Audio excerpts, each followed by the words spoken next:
ভারতের global semiconductor আর electronics hub হয়ে ওঠার দারুণ সব খবরের ওপর আজকের এই দ্রুত সারসংক্ষেপ। জানেন তো, আজকের সোর্সগুলো ঘাঁটলে আমরা দেখতে পাই ভারত কিভাবে শুধু চিপের ক্রেতা থেকে নিজস্ব মেধা আর বিশাল বিনিয়োগের জোরে বিশ্বের অন্যতম প্রধান টেক উৎপাদন কেন্দ্রে পরিণত হচ্ছে। প্রথমত চলুন ডিজাইনের দিকটা একটু নজর দিই।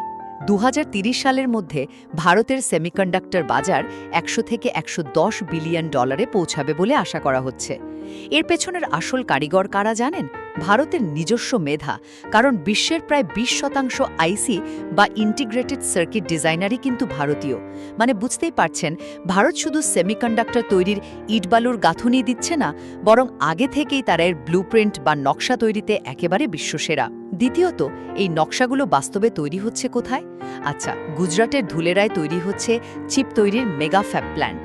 টাটা আর তাইওয়ানের পিএসএমসি মিলে 91,000 কোটি টাকার এক বিশাল প্রজেক্ট হাতে নিয়েছে। অবিশ্বাস্য, তাই না? এর অর্ধেক কাজ ইতোমধ্যেই শেষ, আর 2026 সালের মধ্যেই শুরু হবে চিপ উৎপাদন। এখন প্রশ্ন হলো, এই বিশাল নির্মাণযজ্ঞ কি শুধুই ভারতের নিজেদের চাহিদা মেটাবে, নাকি পুরো গ্লোবাল সাপ্লাই চেনকেই একেবারে বদলে দেবে?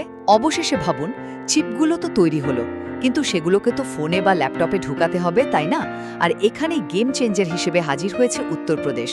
ভারত জুড়ে তৈরি হওয়া মোট মোবাইল ফোনের 55% একাই উৎপাদন করছে এই রাজ্য। এই চিপগুলোকে প্যাকেজিং করে ডিভাইসের উপযোগী করতে HCL ও ফক্সকন মিলে জেওয়ারে 3,700 কোটি টাকার একটা নতুন ওস্যাট বা অ্যাসেম্বলি প্ল্যান্ট তৈরি করছে।